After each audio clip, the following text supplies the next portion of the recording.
Now, a very exciting panel, and it's to do with AI and the rule of law. It's hosted by Steve Kenzie, who has managed the Secretariat of the United Nations Global Compact Network, UK, since 2007. And Steve and I actually go back a long way. We worked together at the International Business Leaders Forum many, many moons ago. Now, the UN Global Compact Network connects UK companies and other organizations in a global movement dedicated to driving corporate sustainability and the SDGs. And Steve is so devoted to this. He's been chair of their Global Network Council and was also a member of the United Nations Global Compact Board. Steve, Miriam, and Ian, the virtual stage is all yours.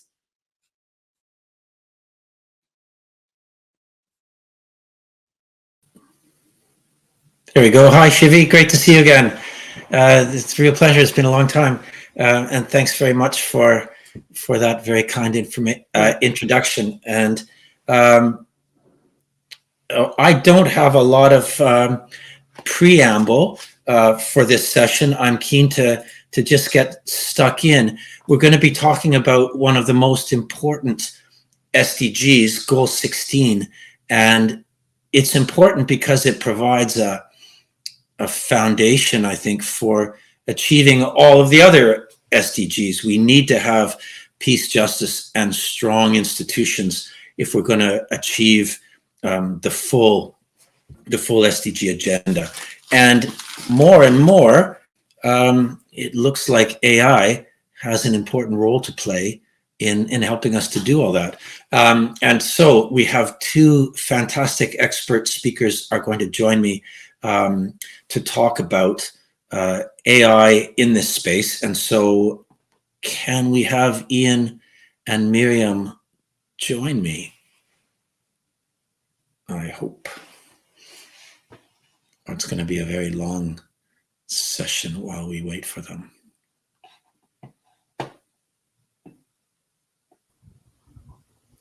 There we go. Hi, Ian. Hi, Miriam. Hello. Great Good to see have you again. Likewise, great to have you with me. That's a great background you have there, Ian. That's very on brand. Well done. Yeah. Okay, I'm thinking now we've just got about 35 minutes left now. Could we start maybe just hearing from you, Miriam, about what is DAI for anybody that doesn't know, and what is your role there, and what do you do, and then we'll come to you, Ian, for the same. Miriam is muted. I don't know if it doesn't. Is that a problem for Miriam or for? Nope.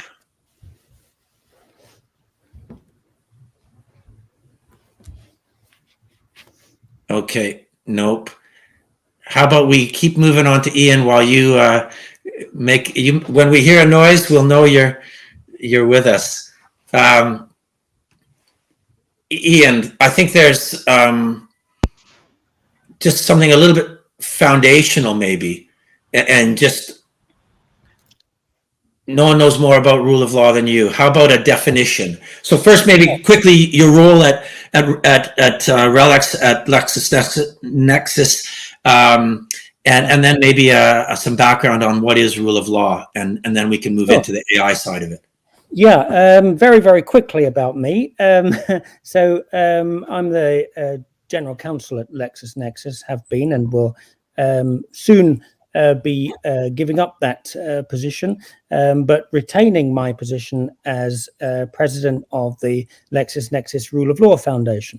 And so hopefully being able to devote as much time as possible to that. The LexisNexis Rule of Law Foundation is, does what it says on the tin, which is to try to work around the world to advance the rule of law. As you've said, certainly in my opinion, for what it's worth, the SDG 16, and particularly the rule of law element of SDG 16, is a fundamental element of the SDGs, which is not to minimize the importance of the others, but the way that I would put it is that without the rule of law, there's very little else that can be achieved, because Unless you have that kind of stability, then what you have is the inability to protect any rights, to move any kind of particular agenda forward. And so I think it's very, very fundamental. And to show that, what we mean by the rule of law is a very simple 4-point definition. And those 4 points are equality before the law, an independent judiciary, transparency of law, and access to remedy. And so that's the definition. There are lots of definitions of the rule of law around the world, but if I can just briefly say, the way that we approached it was not to sit in a room ourselves and come up with a definition just off the top of our heads. What we tried to do was to look around the world and through history and to see basically what all kinds of different societies and history had done in order to kind of get the understanding of what the world thought the rule of law meant, rather than us telling people what the rule of law means. And that's how we got the definition that I'm talking about there, by looking back through history, looking at things like the Code of Hammurabi, right back, 2500 BC, and through to things like Upanishad, the great tracts of Hindu philosophical thought, and through the Arabic scholarship of the Middle Ages, and through Magna Carta, and all of these kind of things, to pick out consistent themes as to what, even though they would not have used the words rule of law, as to what the general understanding of that kind of concept might have been through history. And so that's how we came up with our definition. The important point as well was that we wanted to make it as easily to communicate as possible. So it's 4 simple points, and also to make it as universal as possible, so that we can get as many people from all kinds of different socio-economic, political backgrounds to support the basic concept, and then to link that quite deliberately to things like socio-economic measures, such as per capita GDP, infant mortality rates, corruption levels, all kinds of things that affect people directly, and to be able to show a link that says, this is why the rule of law is not just a philosophical concept. This is why the rule of law matters to you every day. Thanks, Ian. I don't think many people would have had Hammurabi on their bingo card for a session on AI. So well done for upsetting expectations. Miriam, are you with us? Hi, Steve. I'm going to try unmuting myself. Can you hear me now? Yes, we can. Perfect. Okay, good. So, hi, everyone. My name is Mimi Stankovich. I work for the Center for Digital Acceleration at DAI. DAI is one of the biggest international development consulting firms. We implement development and digital transformation programs all around the globe on behalf of USAID and other international development partners. I have more than 25 years of experience working with governments all around the globe on regulation of transformative technologies. I specialize in AI, algorithmic transparency, and accountability. And I apply the concept of the rule of law in different contexts, working with government stakeholders, private sector organizations, and civil society organizations. So a very practical approach to this concept. Thanks, Miriam. And so why don't we ease into that? It's not, I think, for those of us raised on AI, mostly in the sense of the Terminator and more grim dystopian sci-fi visions, how can AI, I'm thinking it's more interesting, contribute positively to reinforcing and strengthening and expanding the rule of law? I think globally, isn't it? Because it's even in markets like the UK and the USA, we've been seeing some recent challenges to the rule of law that are quite concerning. So this isn't just this isn't just a failed state issue at all. It's the road to becoming a failed state. Miriam, do you want to start us off? You keep going, and then we'll go to Ian. Sure. Well, Steve, I'm one of the principal authors of UNESCO's Global Toolkit on AI and the rule of law in the justice system. What we did is we carried out a survey and also did a qualitative analysis of how AI and algorithmic automated decision-making systems have been implemented throughout different countries in the judiciary and by law enforcement and also prosecutors.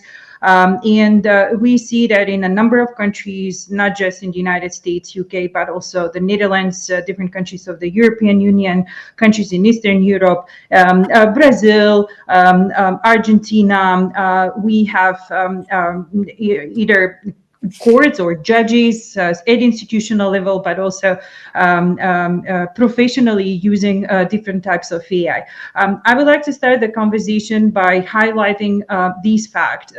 AI can mean a lot of things, okay? So we need, first and foremost, there is no single definition of artificial intelligence. We do have at international level different documents, conventions, treaties that try to define AI, but what AI can do for the rule of law is, I think it can support the work of judges, the work of prosecutors, the work of law enforcement, the work of civil society organizations and the lawyers. But different types of AI come with different types of risks and also different impact to different types of human rights. Okay, so for example, if we take the EU AI Act, the EU AI Act considers a deployment of large language models and other types of AI in the justice system as a high-risk application of artificial intelligence. And for this, they have a certain set of rules that companies and also the stakeholders in the justice system should follow in order to implement these systems in practice. So it's one thing if, for example, they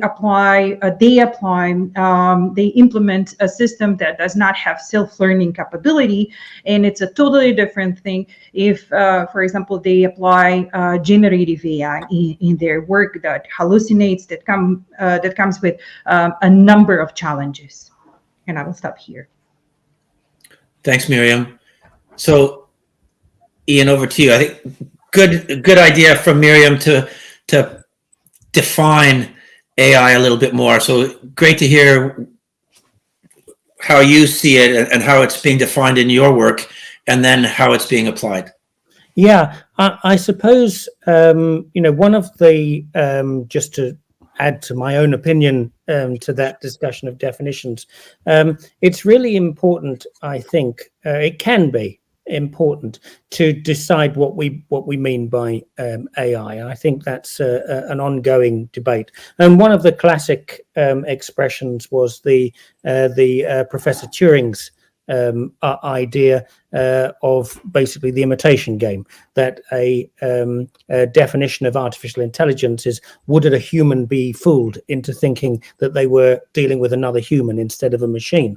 And that involves all kinds of things underneath it, for example, the ability for the machine to learn and adapt and do all kinds of things like that. But ultimately it's a user experience test rather than a technology test, which is interesting.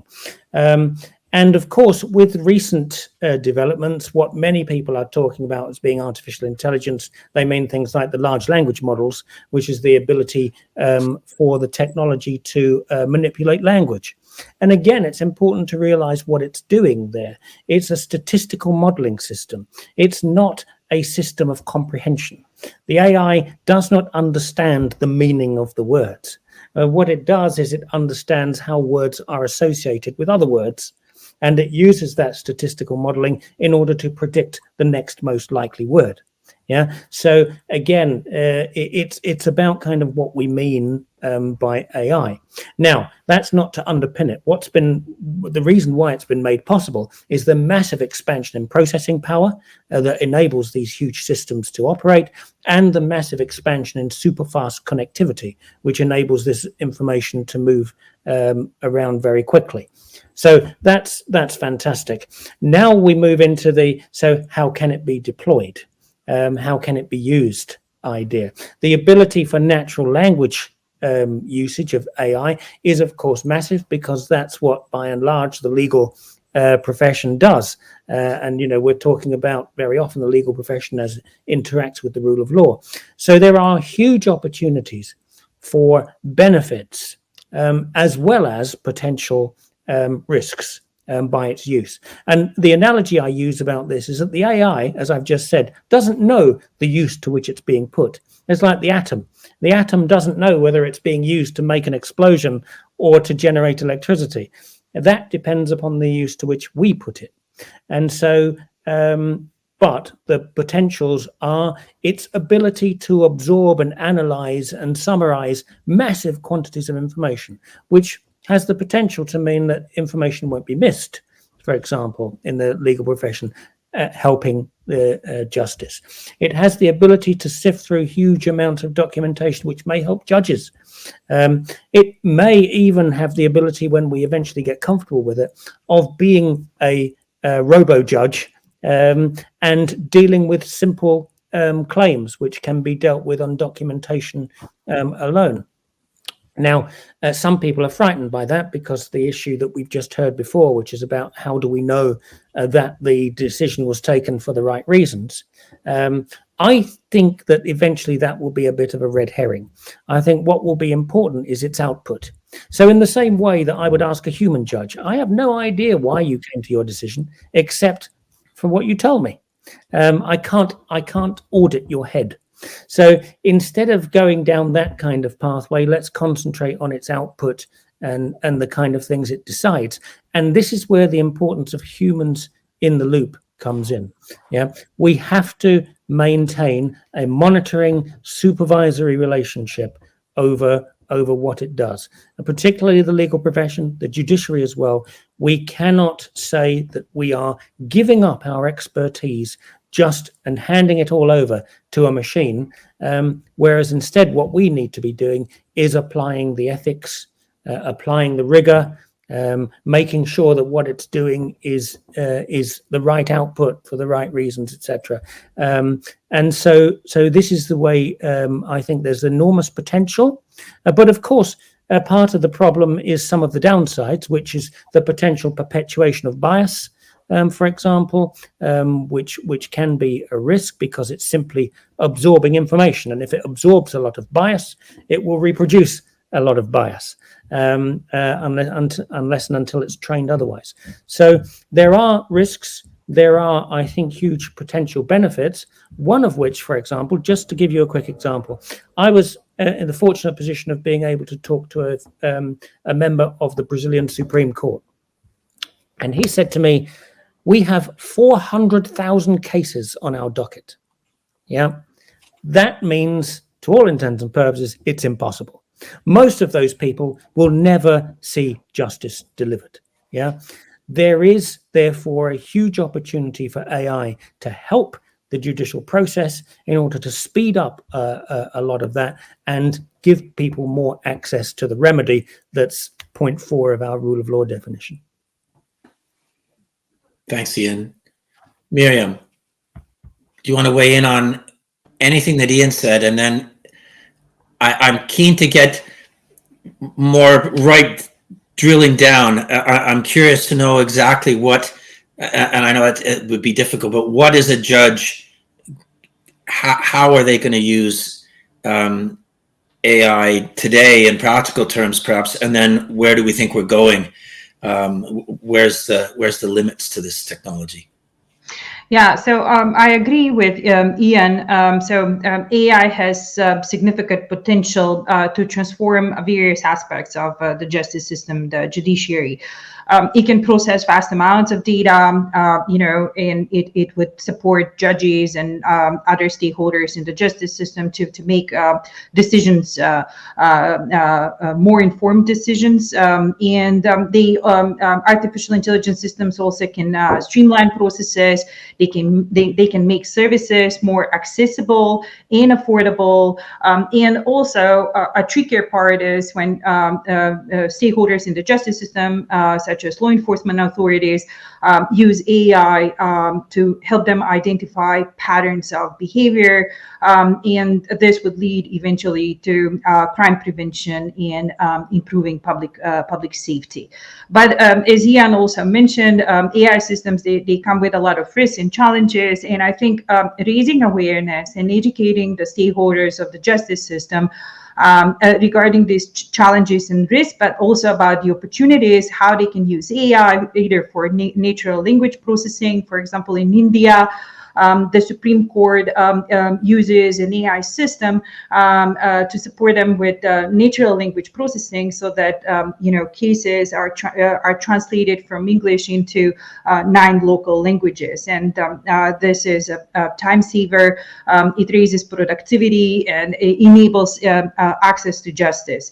So a lot of opportunities, but we also need to be cognizant of the biases, the black box nature of certain AI systems, especially if they're fueled by self-learning algorithms, where neither the designer of the system nor the user of the system knows how the system makes the decision. So a lot of opportunities, but also we need to be aware of the risks and challenges that come with these systems.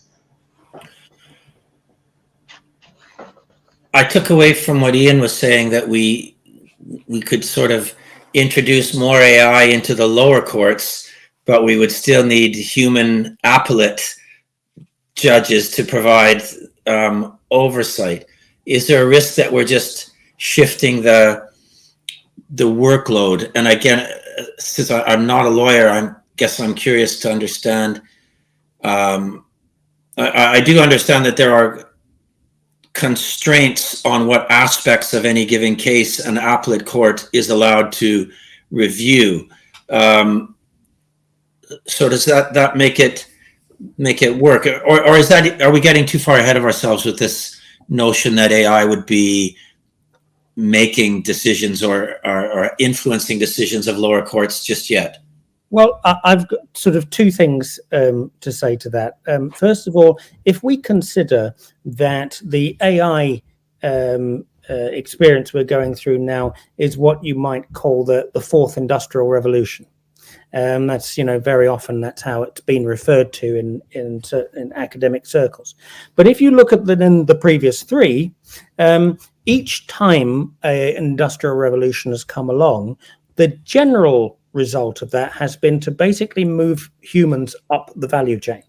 So they have become less and less involved in low-level, repetitive kind of work, and more involved in taking the outputs of that work, which the machine is now doing, and doing something with the output. So here's my simple analogy, which is that I'm old enough to remember when you were not allowed to take calculators into maths exams. Yeah, because people thought it was going to be the end of mathematics as we know it. Yeah. Well, of course, what happens there is that people now routinely use calculators in maths exams. And what that means is that some of the basic work is done by the machine, and the human being then takes the output from the machine and does something with that. So there's an example of kind of just using a basic a machine to move up the value chain.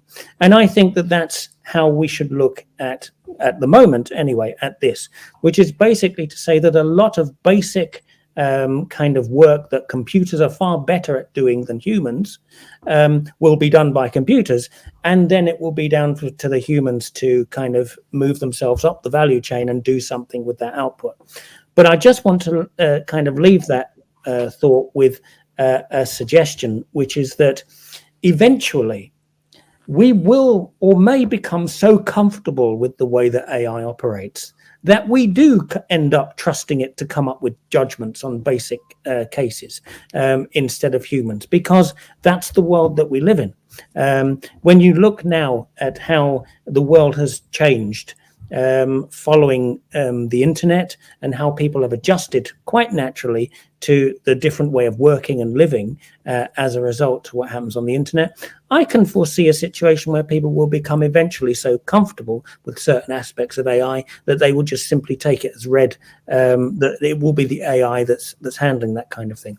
And again, to go back to my calculator analogy, eventually trying to second guess the AI on some simple things will be as strange as me saying, yes, well, I know the calculator has come up with that answer, but I'm just going to do it on paper just to check that the calculator came up with the right answer. We wouldn't think of doing that now. And eventually, I think in years to come, we'll be viewing AI in much the same way. Once we've cracked that point about the perpetuation of bias and But that's the point about moving the human up the value chain, so that instead of doing the grunt work, if I can call it that, what humans are doing is adding value to the output of what the machine has been doing. So this aligns, Miriam, with the example you gave from India, where so far the AI is not so much being used in the decision-making process, but in adding efficiencies in disseminating decisions after they've been made. Am I understanding that? Yes, Steve. So that is correct, and I wouldn't,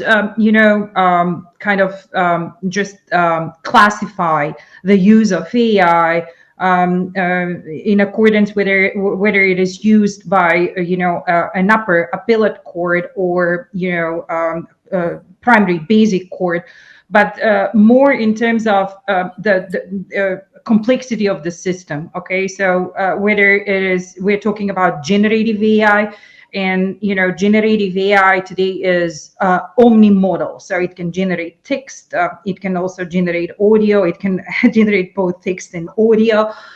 So this comes with a number of challenges. So I think that what countries have started doing around the globe is taking this approach to regulating high-risk applications of AI, and this should be done in the justice sector as well. So all these applications of AI that do not impact human rights, and we're discussing the rule of law here, are considered low risk, they should be allowed, and there should be little to none human supervision or human in the loop.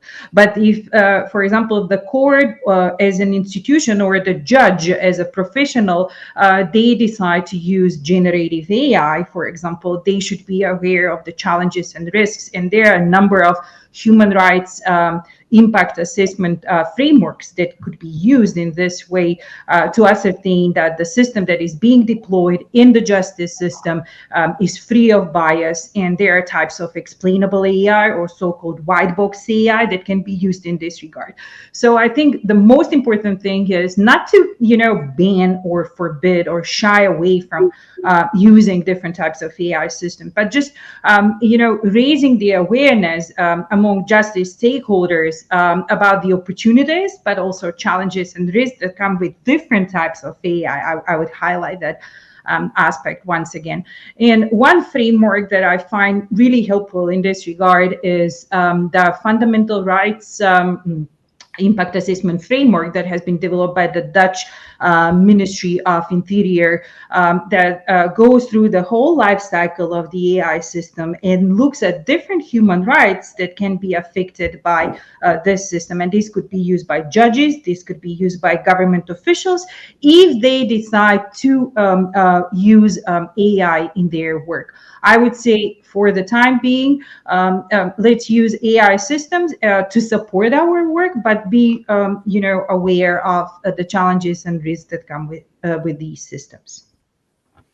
Yes, if I can just add a comment to that, which is the way I kind of describe this to people is don't let the AI turn you into a tech zombie. just completely dead-mindedly receiving whatever it's putting out. Retain your cognitive ability to review what it's doing. Which, yeah, I can see how that's a trap that we do have to be really sensitive to, I think, because we're all so busy, and the pressure to be constantly increasing our outputs, I can see it perhaps too soon getting to the point where we treat the AI like we treat our calculators now, and we're too comfortable taking everything at face value. We've been using an interesting program for recruitment in my organization, in the Global Compact Network UK, where we ask applicants to answer some questions about how to do the job, and it's quite evident that sometimes the applicants just go to an AI engine to get an answer to that question that they can then paste in, and they don't take the time to do that little bit of human parsing of the answer to make it human, and it ends up backfiring on them, because while many of the key points are there, it's just not quite what we're. Well, and also we've seen some real life examples, certainly in the kind of the legal profession stroke justice system, of lawyers, certainly in the United States so far, who just simply use the output of ChatGPT without actually applying their professional expertise. And of course, it hallucinated various cases and case references, and as a result of which they've been on the receiving end of fines and other kinds of things for basically misleading the court. So there may be a point in the future when that doesn't become an issue anymore. I don't think so, because there are two types, in my view, of AI system. There's what I call the open AI system, not to be confused with OpenAI, and a closed AI system. An open AI system like ChatGPT, for example, is one which has just simply gone out and vacuumed up the internet, and it's taken on board all of the biases, all of the nonsense, and all of the rubbish that's out there, and it's treating it equally because it has no value judgment. It's just simply a system of assessing likelihood of words. And then you have what I call a closed AI system, which is one that has been specifically trained on a particular area or database. The example I would use, if you don't mind me saying, is the LexisNexis database, which has been trained, the AI has been trained on the Lexis database, and it produces answers from that. Yeah. Now, I can foresee a future where we will be treating AI as we treat human expertise, which is, if I want to understand about the law, I would go to a legally trained AI. If I want to understand about medicine, I would go to a medically trained AI, and to use the open AI as if I was talking to a friend in a bar, basically, because that's the extent to which I'd rely on it. That's a great analogy. And what about going for a second opinion? Is there any other legally trained, no need to name names, but is that why we're seeing so many AI startups? Is because of that perception that we need different artificial minds specializing in all of these different themes? Well, I mean, whether that realization's taking place over a wide area or not, I don't want to venture. But my personal belief is that the AI is effective when it has a use case, when it has a problem to solve, rather than just randomly asking it who won the 1970 Soccer World Cup. You actually, if you want to go to it for a particular issue, a particular piece of advice or expertise, then I believe it's going to evolve in the way humans did, which is that you're going to have people and AI that specializes in those kind of areas. Miriam, does all that resonate with you? Yes, it does. And I think that these uses of AI that have been now outlined by Ian would come under the category of low-risk applications of AI, I would say. A high-risk application of AI, on the other hand, for example, that comes to mind is facial recognition or real-time facial recognition technology that is used by law enforcement authorities. And here we need robust human rights safeguards in order to ascertain that there is no digital surveillance or encroachment violation of human rights. So again, it boils down to low, medium risk or high risk applications of different types of AI systems, and also the data that goes into the system is also very important. So with these, with ChatGPT or other types of open AI systems, you have data that is, scraped from the internet, different types of data come into those systems, and most of the, not most, but a lot of the data might be biased, especially towards people of minorities or people that come from the global south with different types of skin, darker skin. So we need to be really careful how we design these systems, and then we need to have monitoring and evaluation frameworks throughout the deployment or the life cycle of the AI system. I'm just going to take a moment to invite our audience to pop questions into the chat. If you'd, Miriam or Molly's ahead of me. If you'd like to pop any questions into the chat, you'd be most welcome to do so. It looks like we will have a few minutes where we could take some questions. So, and I see Ray, you anticipated Molly as well.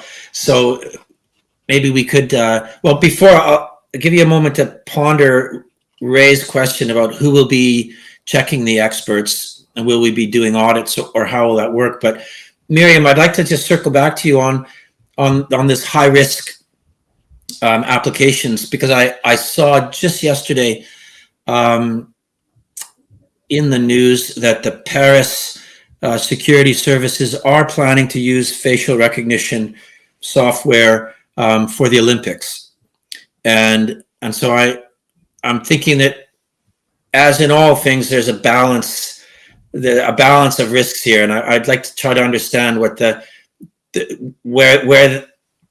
what are the risks that we're balancing here. And clearly, prevention of crime and terrorist attacks is a pretty legitimate objective. Now, what are we worried about? The fears about privacy, fears that certain facial characteristics are being built into the system with bias so that these are perceived as negative. Where do you see that balance? Where are the risks that are playing off against one another? Thanks, Steve. And this is a very interesting question. So biometric data is really sensitive, super sensitive, highly sensitive data that goes into AI systems. And for example, the EU AI Act forbids the use of real facial recognition technology by law enforcement, except under very limited circumstances, and protection against terrorist attacks or acts is one of those.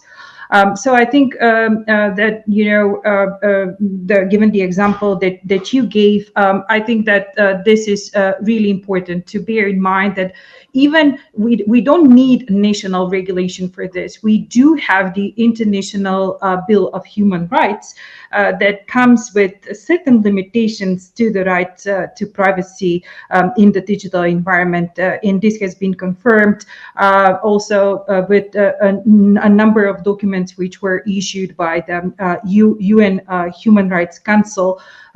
So that, and again, we reach the point of raising awareness and educating judges, prosecutors, law enforcement authorities about how to use this framework of limitations to the right to privacy in the digital environment.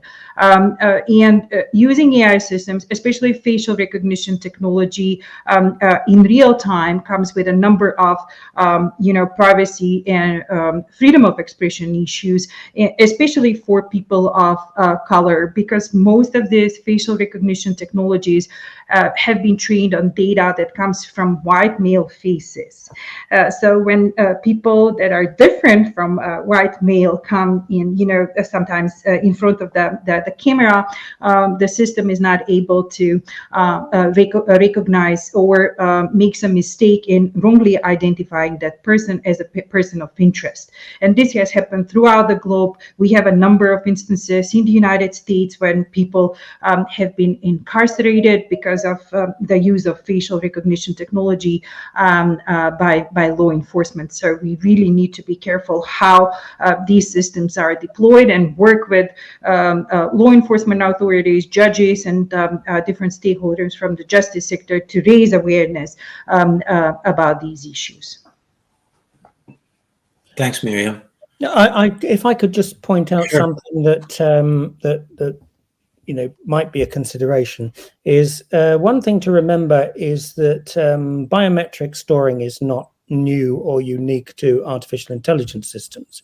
The ability to have facial recognition systems has been with us for quite a long time, and so this kind of facial pattern recognition is not something uniquely AI. It's not just popped up as a result of recent AI. It's been with us for a long time. And so what I suppose the real question would be is how the application of AI to that pre-existing technology can affect people.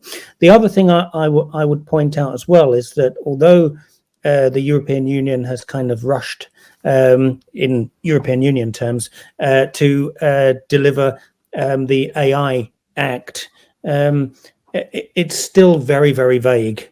The question is what actually amounts to an AI system, the question of what particular kinds of activities fall within the classifications in the AI Act itself are very, very vague, and hopefully at some point we're either going to get some guidance, or for the unlucky few, we're going to get some case law, which kind of helps us to understand how it's going to be applied.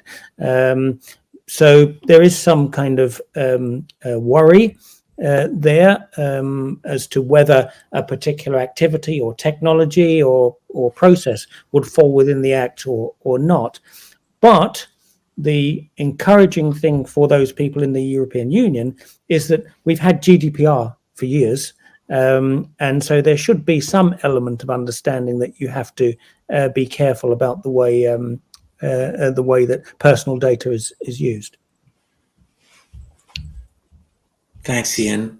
Well, we've had a bunch of questions come in, so why don't we just let's just go back to the very first one from Ray, asking about the audits and who's going to be checking the calculator.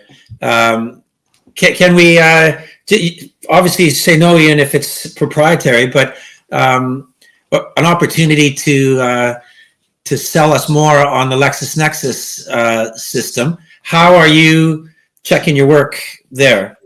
So it's important. We have the governing holding company of LexisNexis is RELX, and RELX has published its ethical principles with regard to the development and use of artificial intelligence.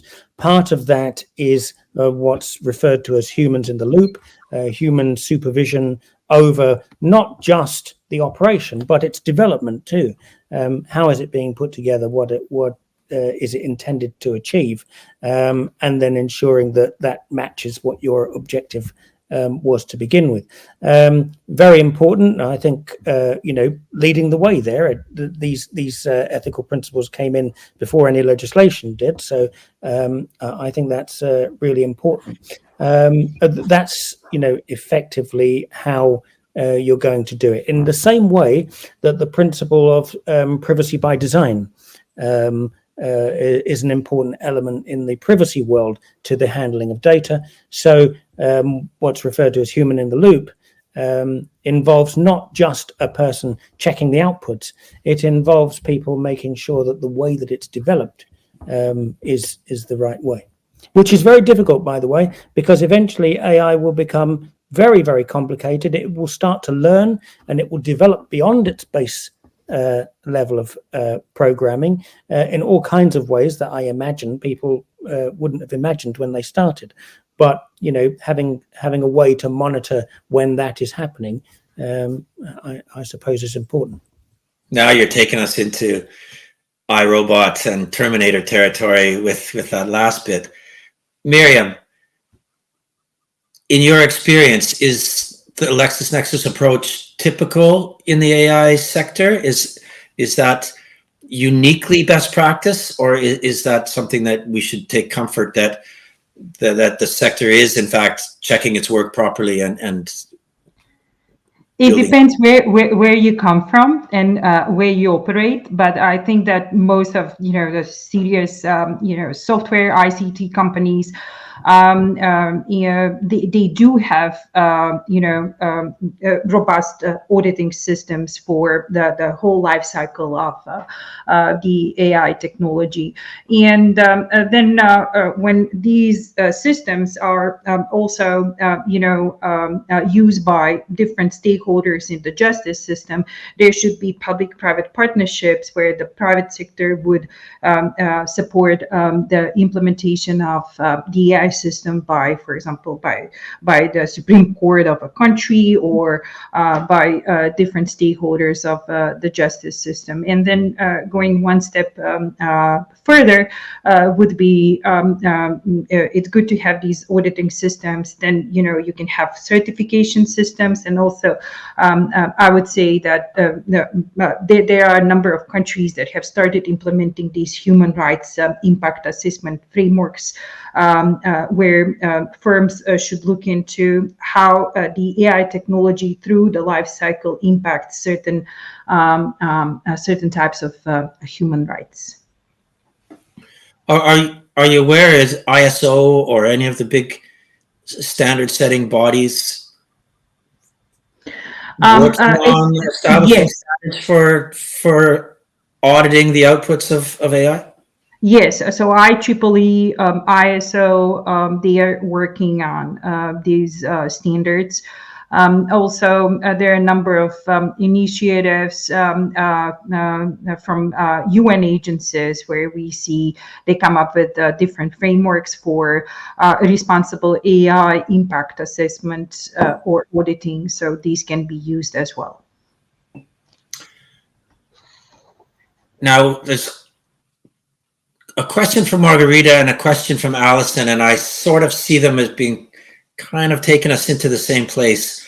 Margarita is interested in how AI can help to resolve disputes in courts or protect consumer rights, a more specific area of law. And Allison is asking about AI's ability to perform complex legal reasoning. We've sort of touched on these topics. Now,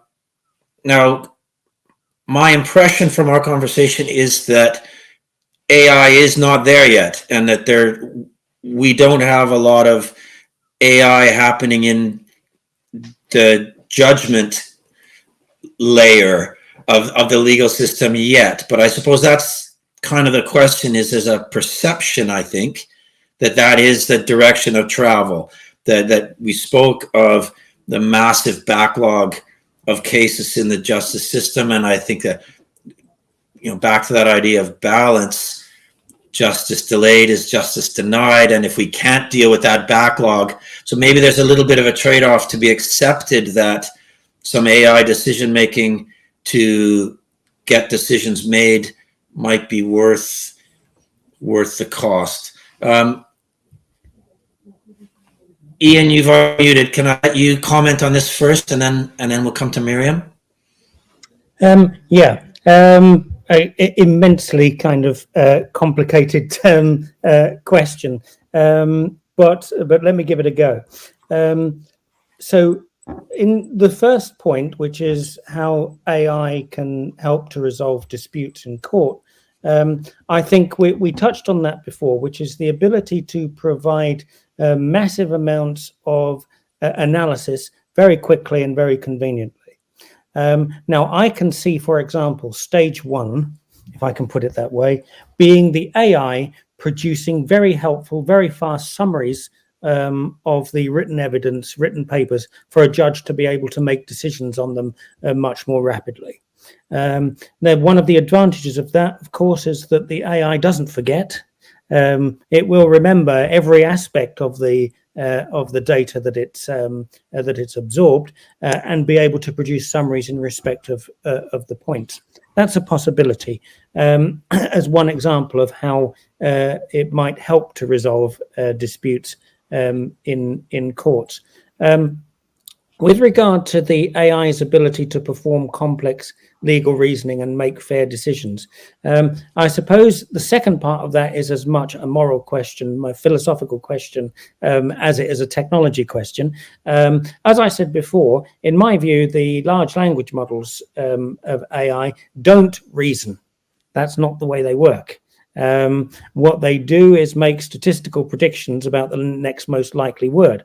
And because that is the way the words are most often used, they most often get it right. But this is the importance of the human beings, that a constitution, as we have seen in the United States recently, is not an absolute kind of a thing. It requires interpretation, and that interpretation can sometimes be based upon the viewpoint which human brings to it, which is an entirely, at the moment, sort of pretty much outside of the scope of what artificial intelligence, as it currently is, can do.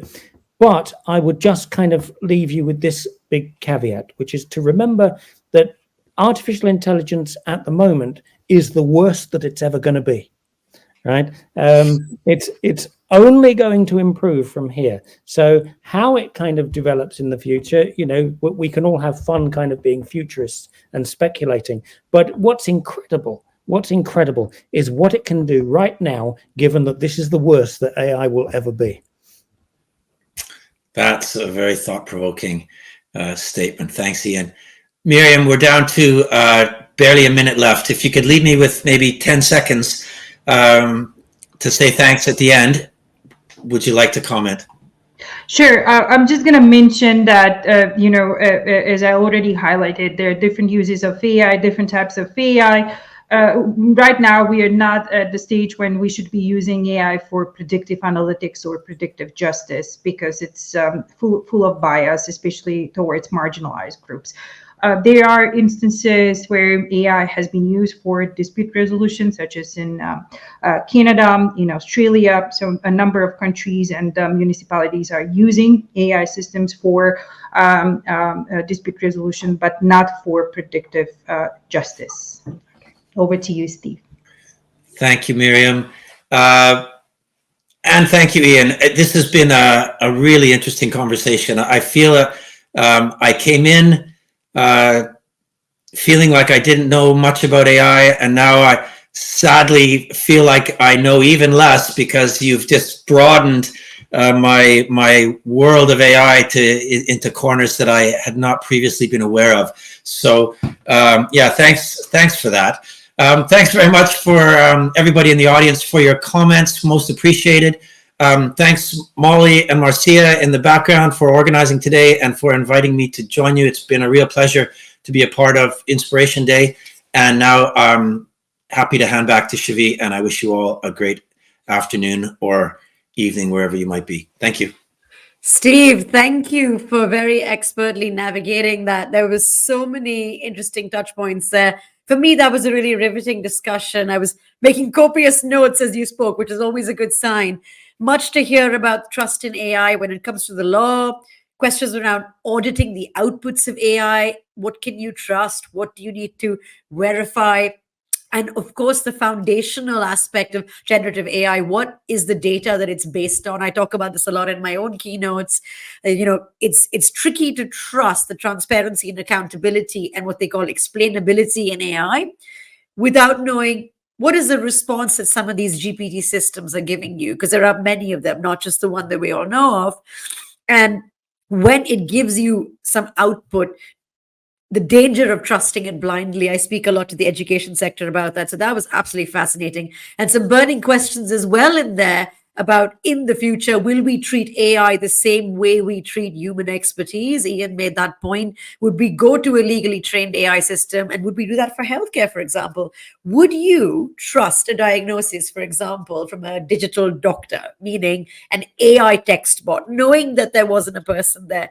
I, for one, would be very uncomfortable with that. What I would be comfortable with, which I think a lot of people would concur, is that you still want to talk to, particularly with healthcare, a physician that's a person. However, we'd feel quite good about knowing that they have access to a speedy AI system that can actually, using the symptoms that you explain that you have, or the concerns you have, or the results of your tests, it can put it through a system, which I know there are systems out there that will do that, and actually help make sure they don't miss something that might have actually gone misdiagnosed or unnoticed. So that, for example, is, for me, a very realistic hybrid system where there's person and AI, and it's augmented intelligence. So our human skills augmented by, for example, the computational firepower of AI systems.